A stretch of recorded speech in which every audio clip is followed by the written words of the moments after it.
Many years ago, more than 10 years ago, I had one devotee in Penang. The neighbor passed away. And then he told me the family spent at least 20,000 employ these Taoists to come and chant. But nowadays you don't find Taoist priests. You find Taoist laymen doing the work of Taoist priests. And Hokkien we call what? Sai Kong.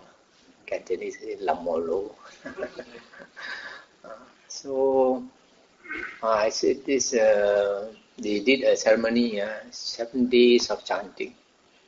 So the first day they came, they told the family, your father is in the 7th level of hell.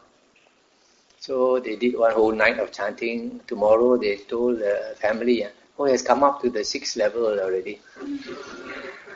Then that day they do some more chanting. After that come up to the 5th level the next day. So over a period of 7 days, I say came out of hell already. Because people like to hear that, even though you don't see.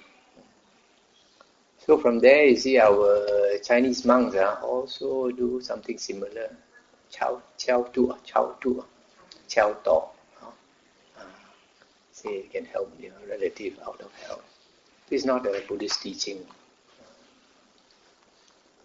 So in this funeral, the mourning period usually is 49 days.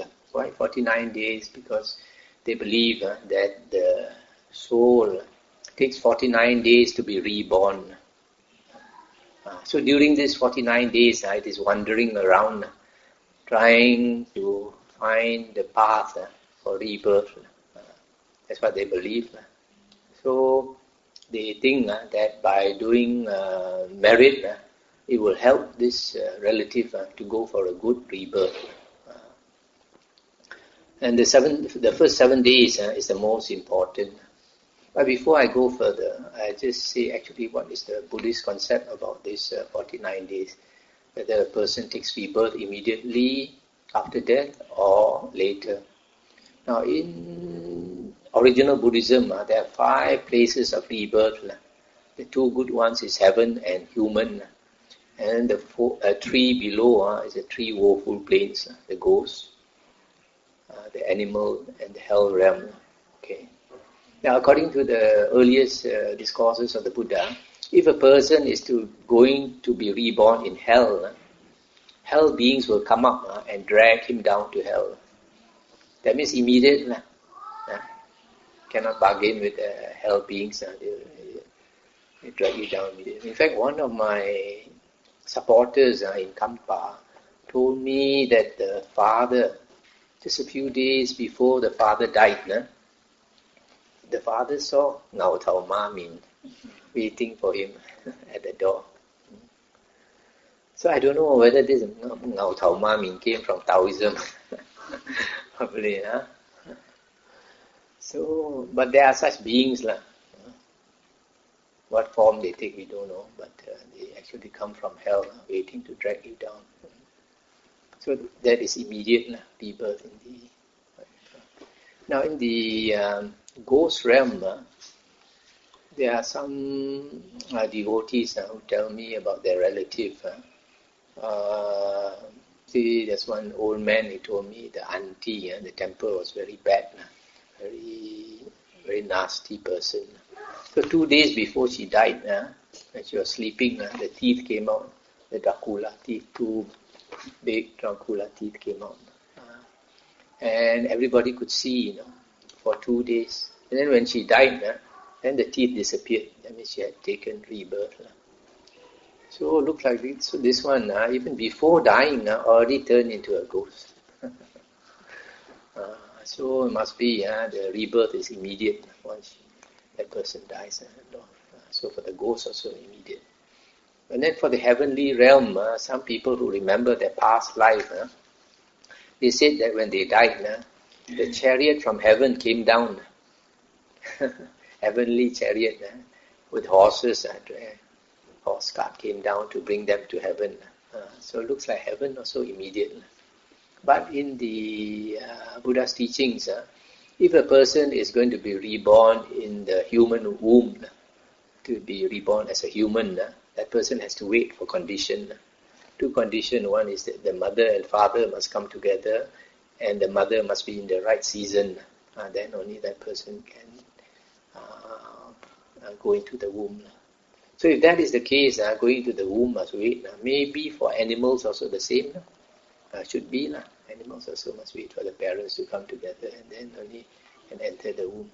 So only this human and animal realm, they have to wait. But for the other three rebirths, it's immediate. But I have to wait how long? I think each one is different. But probably no need to wait so long, 49 days.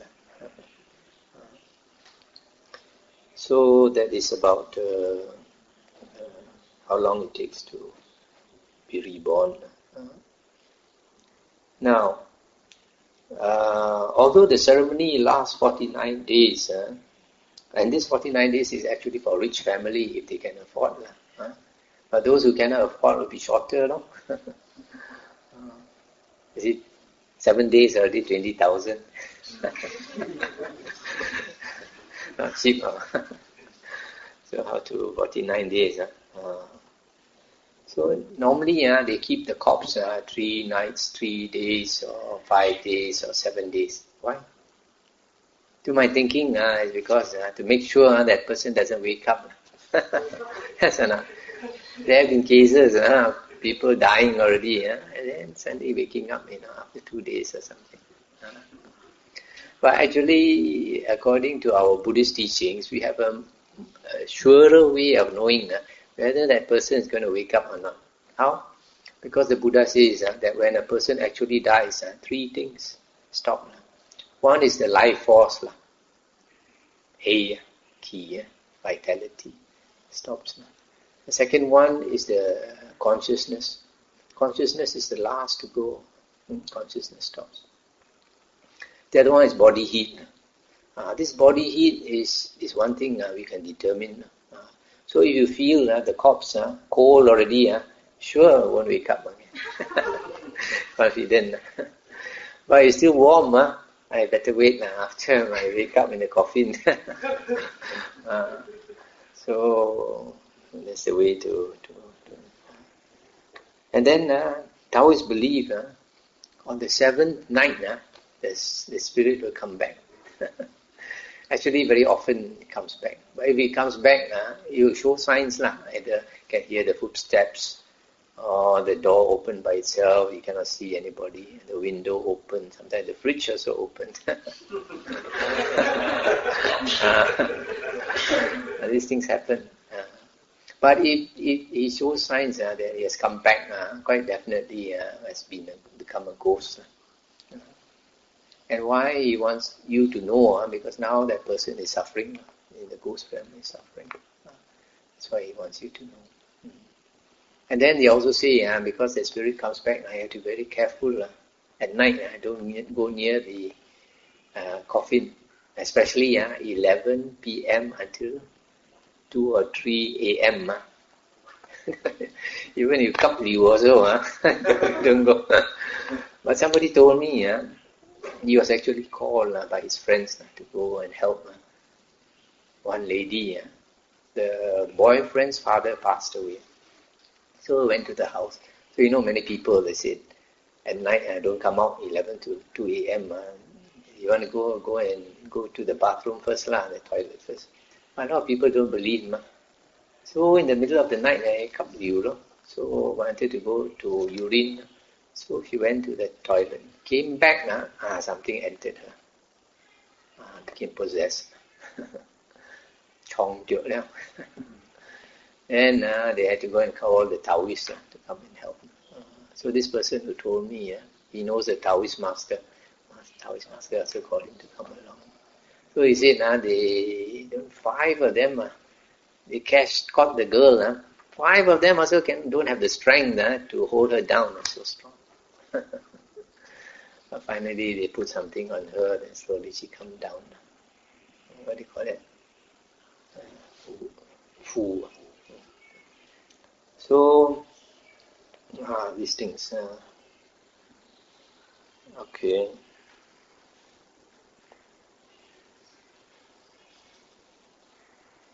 The other thing about funeral, the old Chinese custom, when they take out the coffin from the house, and they're going to nail the coffin, they ask the family, don't look, turn away. So the family are very obedient, turn around and look. But one old monk, Bhante Suvano, says, actually what's the real reason? The olden days, when a person is going to be buried, the family is very rich. They put gold and all that inside there. They ask you to turn away. They quickly pocket some of that before they nail down the coffin. So maybe it's true. Otherwise, I ask you to look away. The other thing is that every night, our Chinese, they will burn the paper money. Ginchua. Why? Have you ever asked?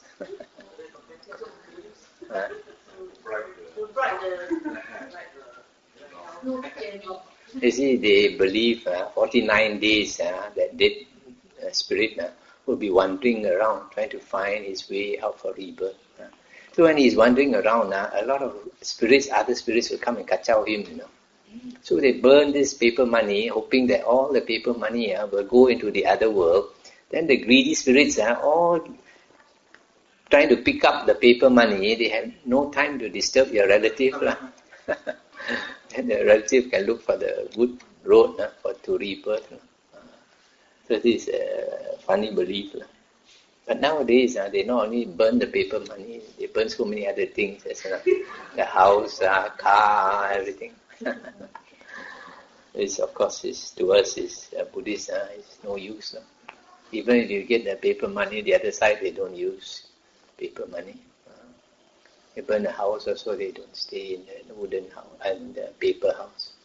You burn paper house because they get paper house, they're not going to get a brick house.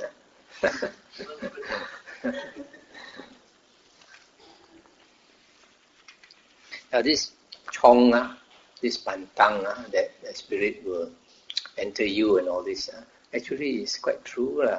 But only thing is, in Buddhism, the Buddha is supposed to be the best physician in the world, the best doctor in the world. And he's teaching us a path of preventive medicine. When you get cancer already, it's very hard to get a cure. But if you are a smart person, you will live your lifestyle in such a way that you won't get cancer. We know cancer comes from too much stress, eating the wrong type of food, processed food and all that. And then never exercising, and not getting enough rest. So some of these things. So if you live your lifestyle in such a way, you have a healthy lifestyle, you never get cancer. So in the same way, the Buddha's teaching is to teach us to walk the path so that we have a lot of merit, a lot of blessings. And when you have a lot of blessings, ji un, ta pai kun si quan, one so go, always one so go. So if you're one so go, nothing will disturb you. Even the spirit come near you also is scared of you. Because you have a lot of this Kuai Yin, this Wu Fat San, Bo Chi. So if we are truly a good person with Tau Tak, then we have this Hui Jin, different types of Hui Jin. After all, we have a lot of relatives in the spirit world. So if you are good, your relatives also will protect you. Even your mother, father, grandparents. So, okay. The other thing about this Chinese Buddhism is this Xin Chu Pai, San Ji Pai, these ancestral tablets.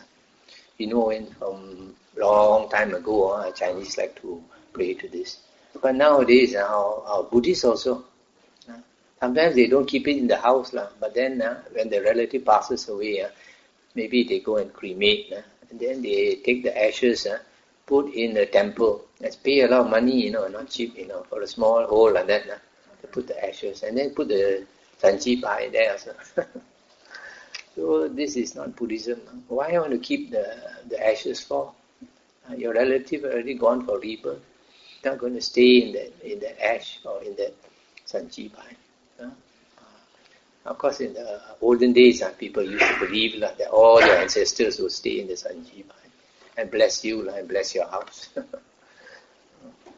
So that is not Buddhism.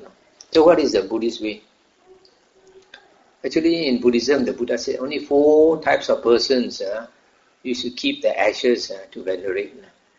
And the ashes are this kuthu, quat fui.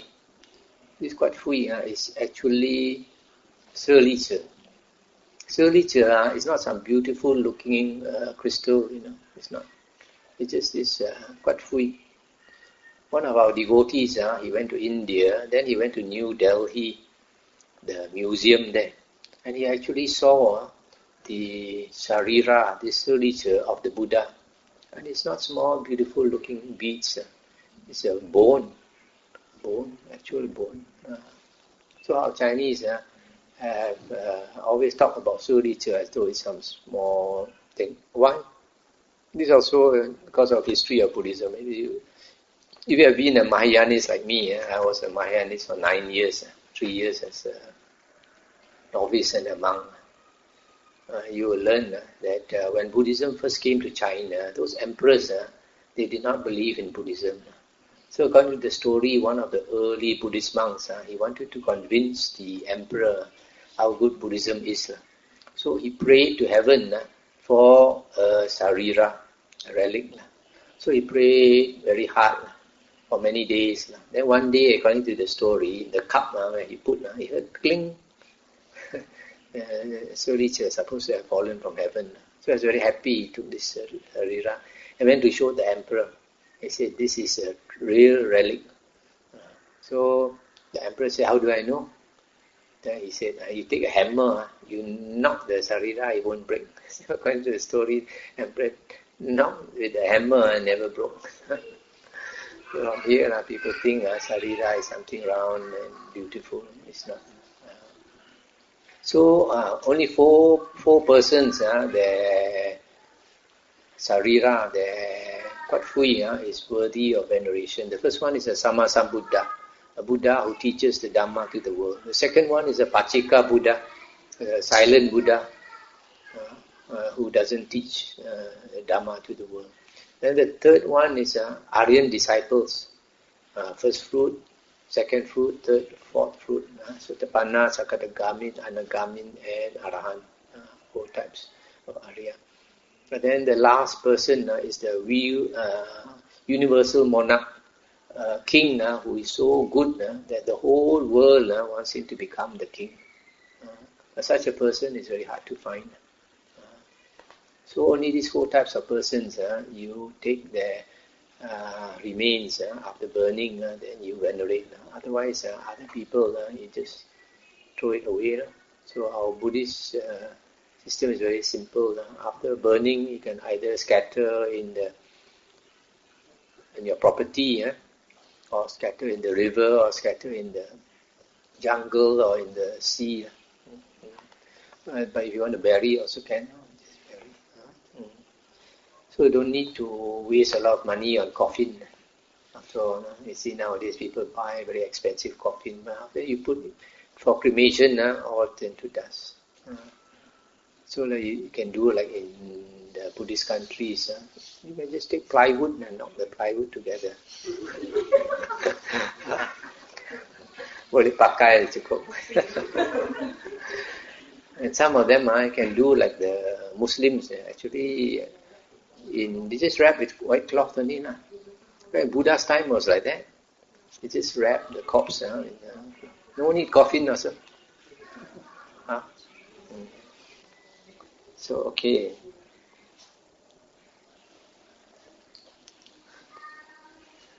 Now, the other thing is about this praying for the ancestors, like Qingming, the Ghost Festival, the last day of the Chinese New Year. when we pray, this Pai Kong Ma, this we call it what? Pai Chu. Pai Chu Xian. Pai Zhou Xin, Cantonese. So this one, we pray, Chinese pray, because they think by doing merit for the relative or showing respect to the relative that you will get merit. But actually, if we want to give any merit to our relative since they have passed away, then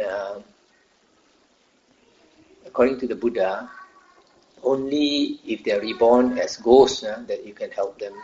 Because if they are reborn as ghosts, they come back. But if they are reborn in heaven, in other planes, like in heaven or as a human being or as an animal or in hell, they cannot come back. So if they cannot come back, whatever you do also they don't know. So whatever you do, they don't know, you can't help them. Because for a person to receive, that person must know and that person must be willing to accept. That's why only we can help them. So you can either, of course, if your relative is reborn as a ghost, you can offer food by the roadside, or better still, you do some charity. But before you do the charity, you inform your relatives they're going to do the charity on their behalf, and then you transfer the merit to them. Why you do this way? Because if you do your charity, your merit increases depending on who you do it to. And that's why people like to offer to the Sangha of monks and nuns because it's more meritorious. If you offer something to a virtuous person, the merit is multiplied. But you offer to somebody who does not keep sila, no moral conduct, then your merit is lower. Okay? So when you do the offering, for example, to monks, then it is multiplied. Then you transfer to your dead relative, then he gets a lot. But if you offer by the roadside, you offer one bowl of rice, that being will only get one bowl of rice. Whereas if you do it the other way, you might get many bowls. So we have to know our relative. You want to help our relative only if they are reborn as ghosts. Can we help them? Otherwise, we cannot help them. The other thing is about our Chinese custom. A lot of people like to go to Taoist temples, and they have problems. They ask for help, and sometimes these people in Taoist temples, either they go into a trance, or the spirit comes, enters them, and then they write.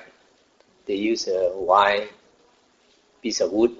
They write on the sand. Yes or not? 2 persons hold. Let's say we have in Ipoh, Kelokse, one place. They always do this. But when they write the writing, it's a Chinese character, but it seems upside down, reversed. So a normal person don't know how to read. But some of them are trained so they can read, and then they write down the actual words. So in this way, they help people. Now, who are these spirits that come and help? Of course, according to the Taoists, there are all kinds of gods.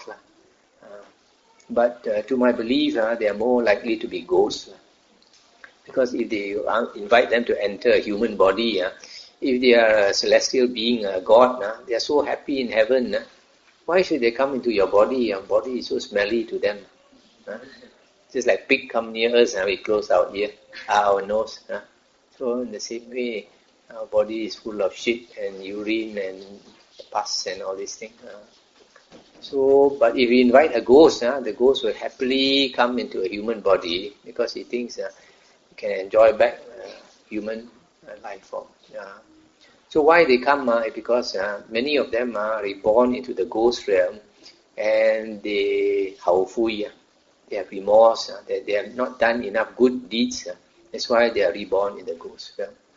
For a person to be reborn in the ghost realm, you don't have to do evil, You just lead a normal life, and you'll be reborn in the ghost realm. Because I'll use up our blessings.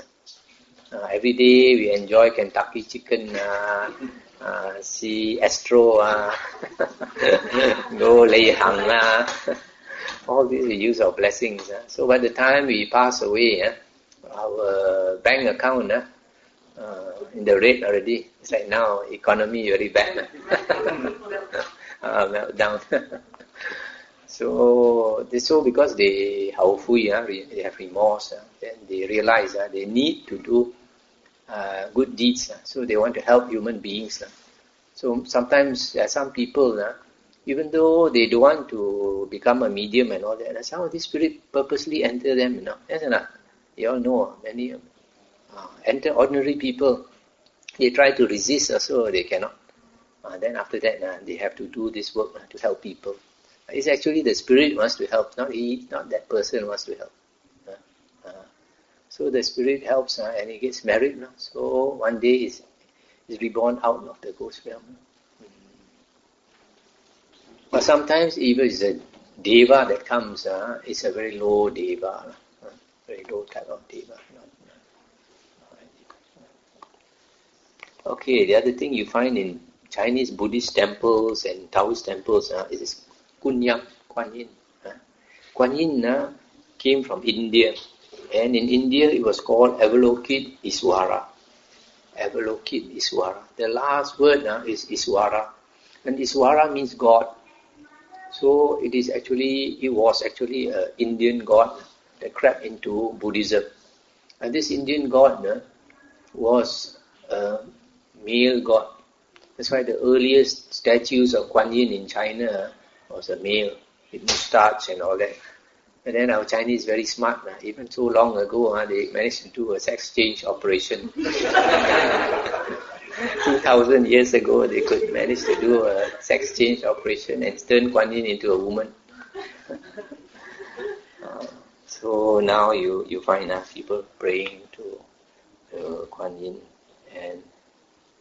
but then of course in our original Buddhism, praying to all these gods and bodhisattvas and even Buddhas will not help us, because the Buddha said in one discourse, Buddha said there are several things in life that everybody wants. You want to be born beautiful, you want to be born strong, healthy, you want to have a happy life, a long life, and when you pass away, you want to have a good rebirth again. Yes or not? Everybody wants all these things. But the Buddha said these things are very hard to get. And the Buddha said you can't get them by praying or making a vow or thinking of them every day. The Buddha said you have to work for them. So how to work for them? You have to understand karma, the law of karma vipaka. In the law of karma vipaka, if you want to be born beautiful or handsome, you got to be sweet-natured. If you are sweet-natured, then you are born mukha manis.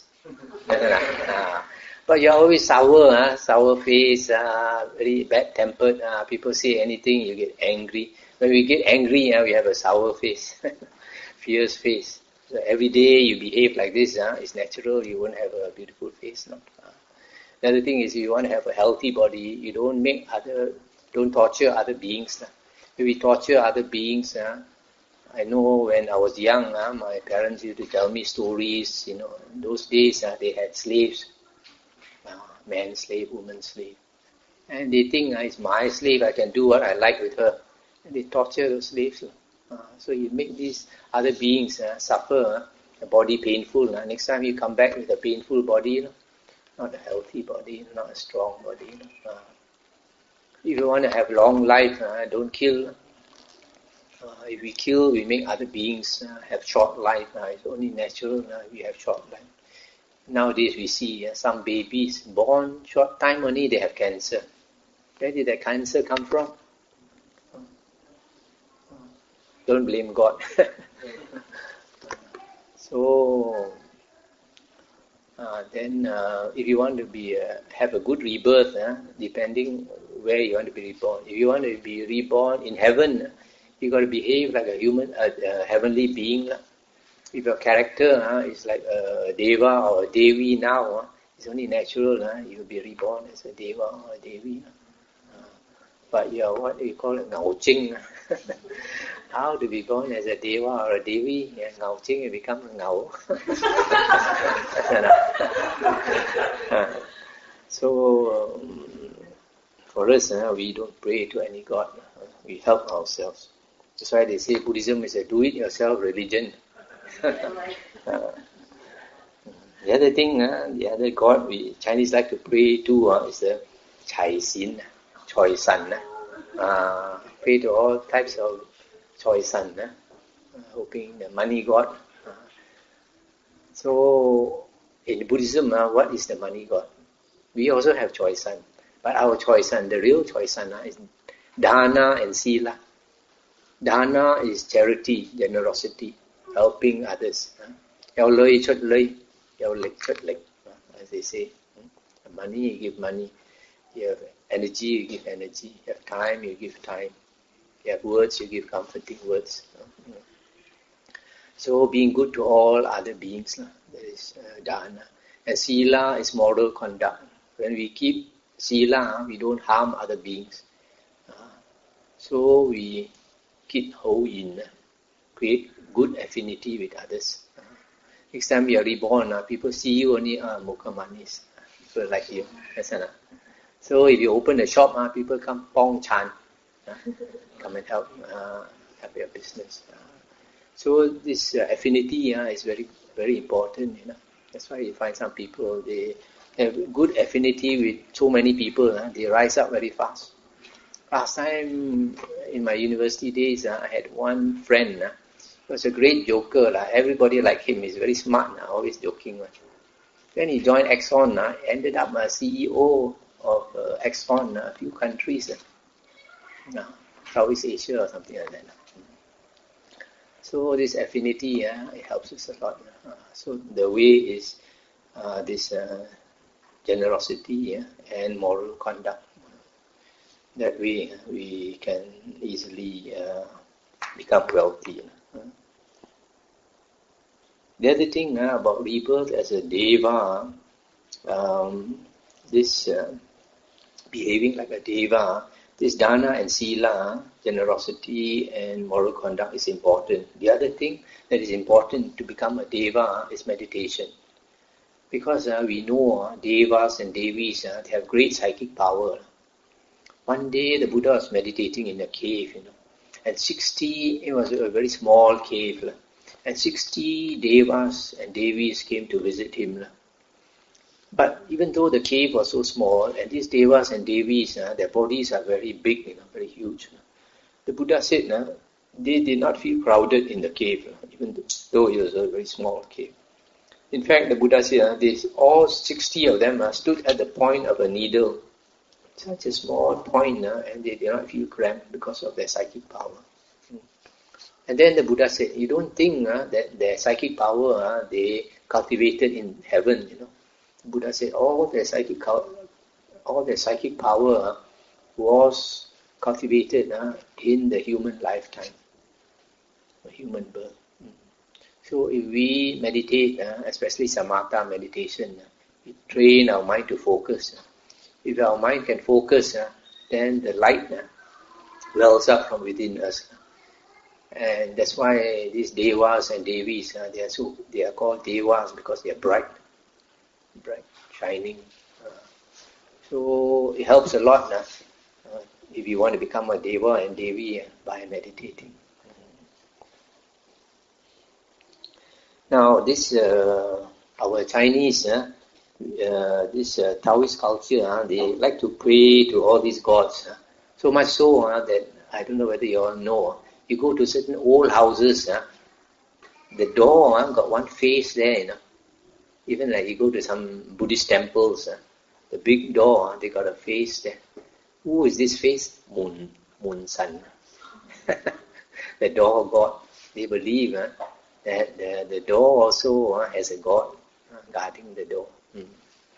So now in Buddhist temples, you go, sometimes they don't have this face on the door. Sometimes they have Sei Tai Tin Wong, the 4 great heavenly kings, Chatu Maharajika, standing at the door there.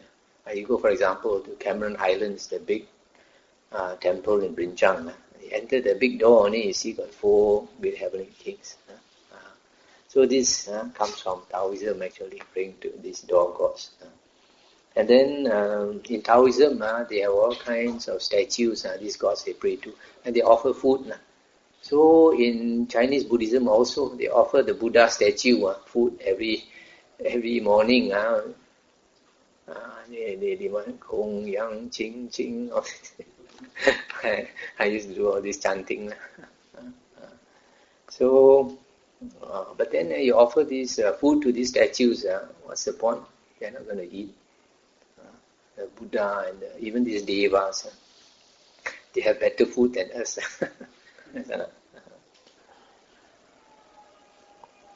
But what is the Buddhist attitude concerning devas?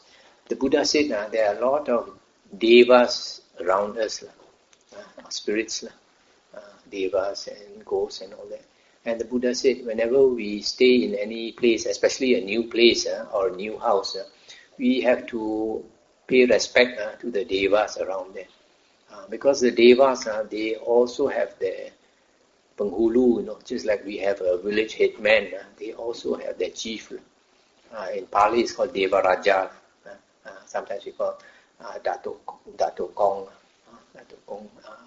the Deva head of that area. So when we come to a new area, we should pay respect, the Buddha says. They can't help us very much, but they can harm us if we look down on them. That's why you see those contractors, when they put up a building site, they always must go and pray to Dato Kong first and make offerings and all that. And then they can construct their building peacefully. Otherwise accidents will happen and some people die and all that. And in Buddhism, the Buddha talked about all types of spirits, even like, for example, tree spirits. The Buddha said, even in one tree, there are many spirits inside. There are some that like to live only in the leaves. There are some like to live only on the bark of the tree. Some like to live in the wood. Some like to live in the flowers. Some like to live only in the roots. So one tree itself has so many devas. If it's a bigger tree, there are more and bigger devas.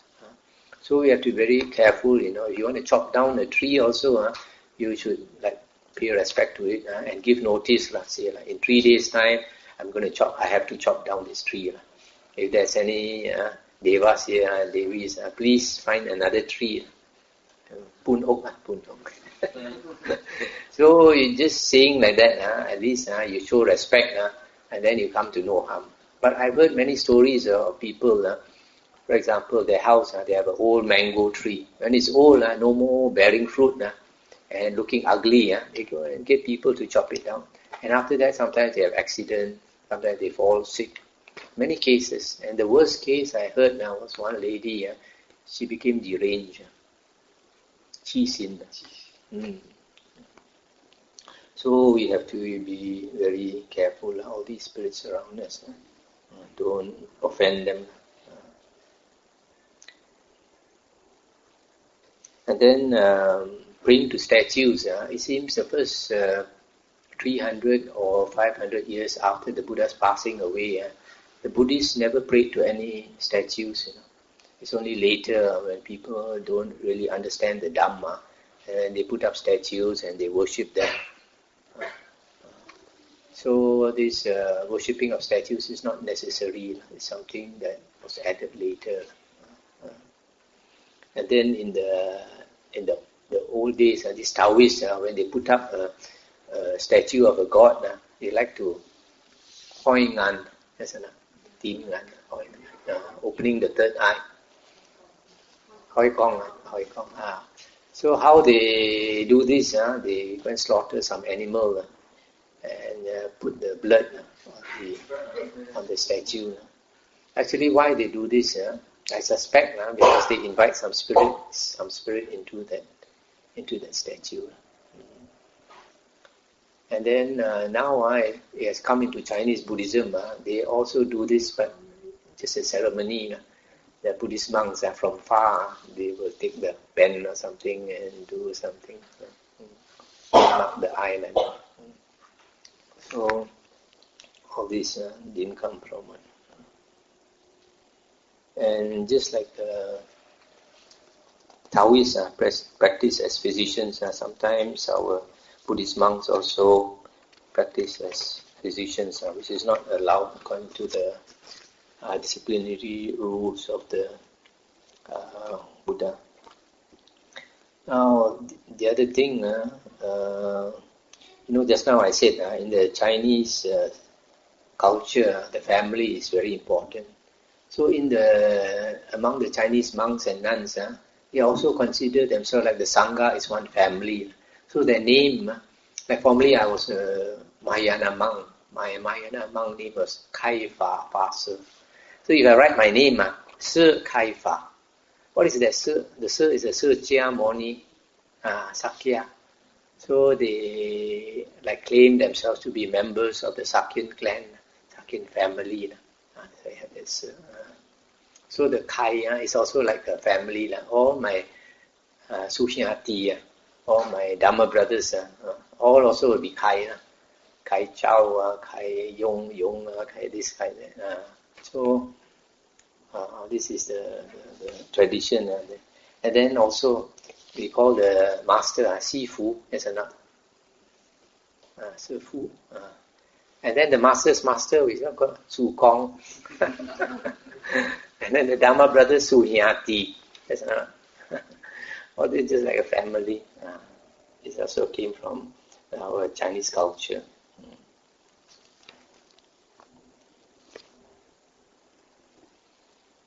So we find now in Chinese Buddhism that they have become vegetarians. Actually, that is from this Taoism. All the Chinese monks and nuns are vegetarian. It's not actually a Mahayana practice. If you go to many Mahayana countries, they are not vegetarian. Like Japanese Buddhism is also Mahayana. They don't practice vegetarianism. If you go to Tibetan Buddhism also Mahayana. They don't practice vegetarianism, but Chinese Buddhism practice vegetarianism. And because of Chinese Buddhism, because Vietnam used to belong to China, so Vietnamese Buddhists also practice vegetarianism, just like South Korea, at one time also under China, so also practice vegetarianism, but not all of them.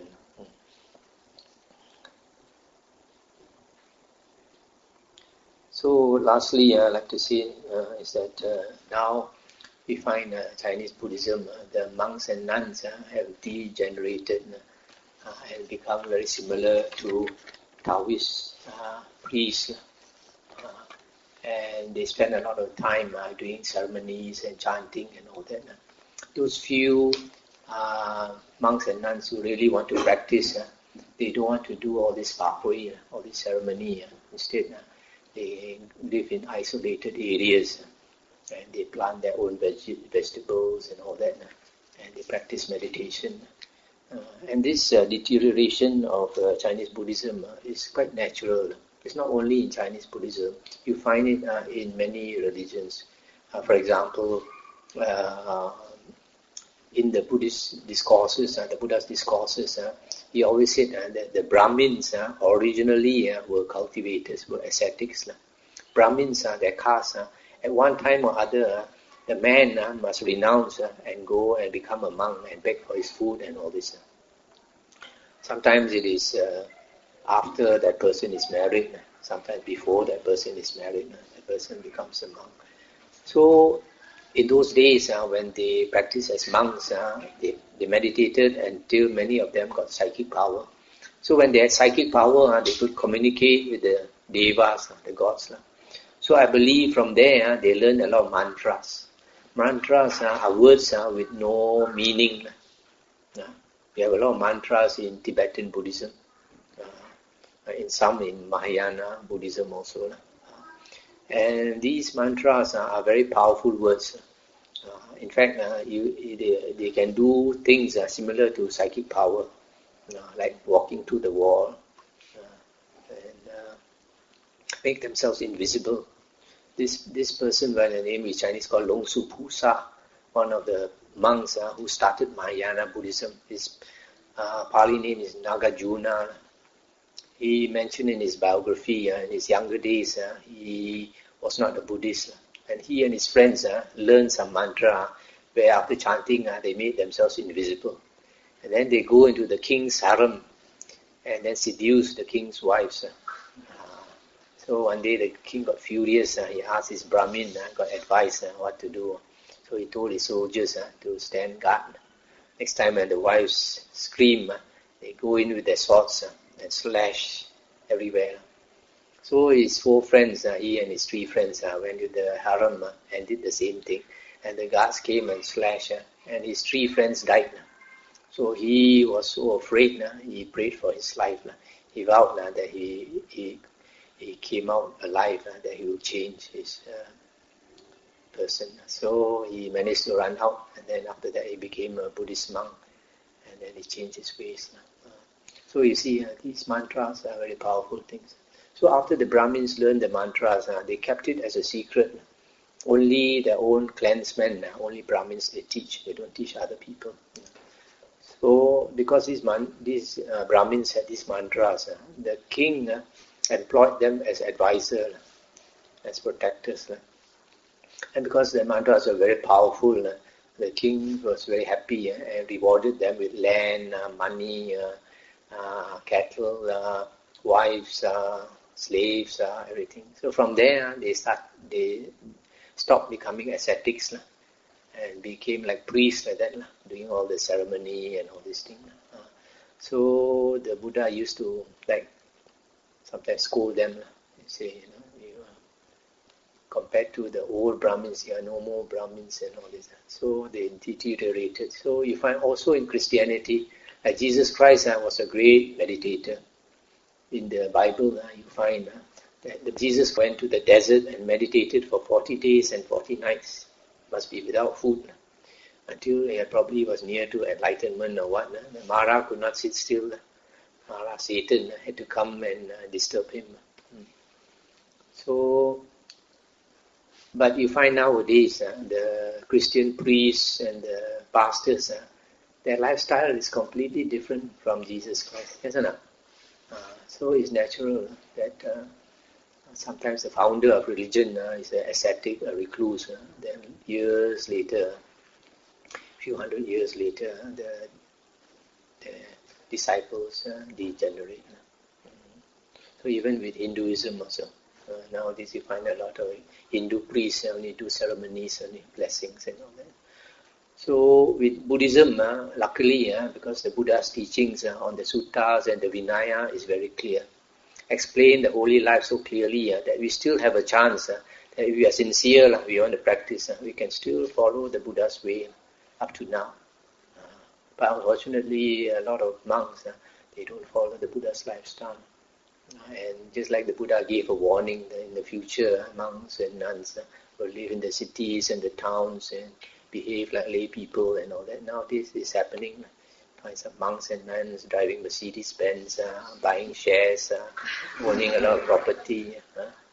So we have to know this, how Buddhism deteriorated. So that's the end of this talk. Sadhu, sadhu, sadhu.